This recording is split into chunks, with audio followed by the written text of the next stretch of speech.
Prostate పెద్దవాళ్ళలో వచ్చే ఈ ప్రోస్టేట్కి ఏది బెటర్, ఓపెన్ సర్జరీనా, ప్రోస్టేట్ ఆర్టరీ ఎంబోలైజేషన్? నమస్తే ఫ్రెండ్స్, నేను మీ డాక్టర్ శ్రీధర్ దేవుని, ఇంటర్వెన్షన్ రేడియాలజిస్ట్ని.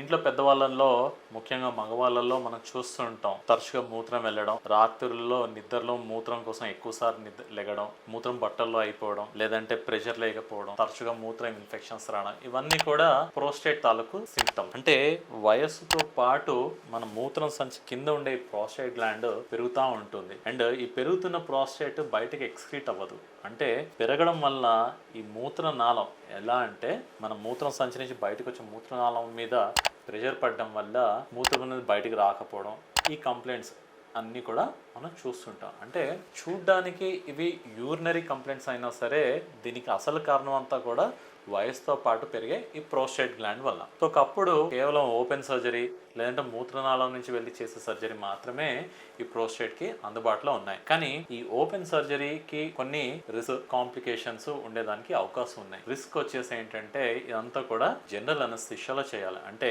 ముఖ్యంగా ఈ ప్రోస్టేట్ ఇందాక చూసినట్టే అందరూ కూడా పెద్దవాళ్ళు ఉంటారు. అంటే 65, 70 పెద్ద వయసు ఉన్న వాళ్ళే ఉంటారు. వాళ్ళలో ఈ అనస్థీషియా తాలూకు రిస్క్ అన్నది కొంచెం ఎక్కువగా ఉంటుంది. ఎందుకంటే అనస్థీషియా, జనరల్ అనస్థీషియా ఇచ్చినప్పుడు గుండె తీరు చక్కగా ఉండాలి, ఊపిరితిత్తులు చక్కగా ఉండాలి, షుగర్స్ అన్నవి కంట్రోల్లో ఉండాలి, రక్తం అన్నది కంట్రోల్లో ఉండాలి. ఇవన్నీ ఫ్యాక్టర్స్ ఉన్నప్పుడే వీళ్ళకి జనరల్ అనస్థీషియా అన్న సూట్ అవుతుంది. కానీ ఈ పెద్దవాళ్ళలో ఎవరికైతే ఈ ఫ్యాక్టర్స్ అన్నీ ఉంటాయో వాళ్ళకి సర్జరీ ఎంత రిస్క్ ఉంటుందో అనస్థీషియా కూడా అంతే రిస్క్ ఉంటుంది. అలా ఓపెన్ సర్జరీలో మొదటిది అనస్థీషియా తాలూకు రిస్క్. నెక్స్ట్ వచ్చేసి కట్ చేస్తున్నప్పుడు ఈ ప్రోస్టేట్ గ్లాండ్ చుట్టూరా ఉండే చిన్న చిన్న రక్తనాళాలు ఏవైతే ఉంటాయో వాటికి ఇంజురీ అయ్యి వాటి నుంచి బ్లీడ్ అయ్యే అవకాశం కూడా ఎక్కువగా ఉంటుంది. అంటే బ్లీడింగ్ తాలూకు రిస్క్ కూడా ఓపెన్ సర్జరీలో ఎక్కువ. అండ్ నెక్స్ట్ వచ్చేసి ఎప్పుడైతే మనం అనస్థీషియా ఇస్తామో, కట్ చేస్తామో, ఇవన్నీ కుట్లు వేయాల్సి ఉంటుంది, డ్రెస్సింగ్స్ అవసరం ఉంటుంది. అంటే హాస్పిటల్ స్టే కూడా పెరుగుతుంది. ఇవన్నీ చూసామనుకోండి, ఓపెన్ సర్జరీలో మనకి అనస్థీషియా తాలూకు రిస్క్, బ్లీడింగ్ తాలూకు రిస్క్, హాస్పిటల్ తాలూకు రిస్క్, ఏది ప్రొసీజర్కి సంబంధించి. నెక్స్ట్ వచ్చేసి ప్రొసీజర్ చేసిన తర్వాత మనం చూసినట్లయితే కొంతమందికి యూరినరీ ఇన్కాంటినెన్స్, అంటే మూత్రము కంట్రోల్ అన్నది ఉండదు. అంటే మూత్రం అన్న సెన్సేషన్ రాగానే మూత్రం వెంటనే వచ్చేస్తుంది. దాన్ని మనం యూరినరీ ఇన్కాంటినెన్స్ అంటాం.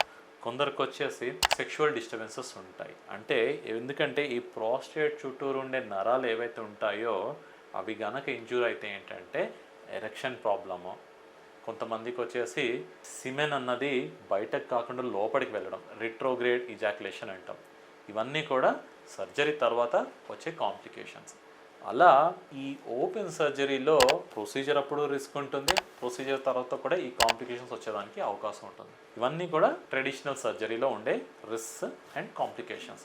కానీ మన ప్రోస్టేట్ ఆర్టరీ ఎంబోలైజేషన్ అంటే ప్రోస్టేట్కి వెళ్ళే రక్తనాళాలని మాత్రమే మనం చాలా స్పెసిఫిక్గా క్లోజ్ చేస్తున్నాం. దీనివల్ల ఏమవుతుంది, ప్రోస్టేట్ అనేది ష్రింక్ అవుతుంది, ఈ ప్రెషర్ సిమ్టమ్స్ అనేది తగ్గి యూరిన్ అనేది మళ్ళీ సాఫీగా వెళ్తుంది. చూసినట్లయితే ప్రోస్టేట్ ఆర్టరీ ఎంబోలైజేషన్ మనం లోకల్ అనస్థీషియాలో చేస్తాం. అంటే హార్ట్ ఫంక్షన్ ఎవాల్యుయేట్ చేయాల్సిన అవసరం లేదు, ఊపిరితిత్తుల ఫంక్షన్ ఎవాల్యుయేట్ చేయాల్సిన అవసరం లేదు, షుగర్స్ అన్నవి ఎవాల్యుయేట్ చేసుకోవాల్సిన అవసరం లేదు. అంటే అలాంటి సమస్యలు ఉన్న వాళ్ళకు కూడా ఈ ప్రోస్టేట్ ఆర్టరీ ఎంబోలైజేషన్ చక్కగా సూట్ అవుతుంది. నెక్స్ట్ వచ్చేసి లోకల్ అనస్థీషియాలోనే చేస్తాం. అంటే కేవలం ఒక సూదితోనే మనం రక్తనాళం లోపలికి వెళ్ళి ఈ ట్రీట్మెంట్ మొత్తం కూడా కంప్లీట్ చేస్తాం. అంటే మొదటి సూది ఇచ్చేంత వరకే మనం అక్కడ మత్తిస్తాం. దాని తర్వాత పేషెంట్కి ఎటువంటి నొప్పి అన్నది ఉండదు. అండ్ పేషెంట్ కంప్లీట్గా తెలివేసి ఉంటారు. అంటే కంప్లీట్గా కాన్షియస్ ఉంటారు. దీనివల్ల ఏమవుతుంది, హాస్పిటల్ స్టే అనేది బాగా తగ్గిపోతుంది. అంటే పొద్దున వస్తే సాయంత్రం కల్లా ట్రీట్మెంట్ చేయించుకొని ఇంటికి వెళ్ళిపోవచ్చు.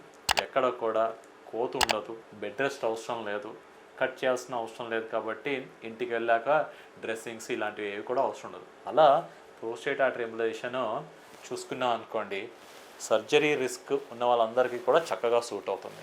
నెక్స్ట్ అనస్థీషియా రిస్క్ ఉన్న వాళ్ళందరికీ కూడా చక్కగా సూట్ అవుతుంది.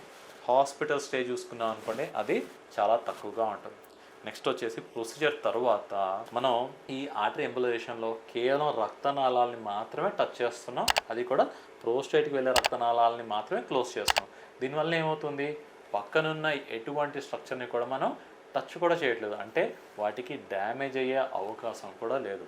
ఎందుకంటే మనం ఓపెన్ సర్జరీలో చూసిన ఏవైతే కాంప్లికేషన్స్ ఉన్నాయో అవన్నీ కూడా రిస్క్ అన్నది ఆల్మోస్ట్ జీరో అయిపోతుంది.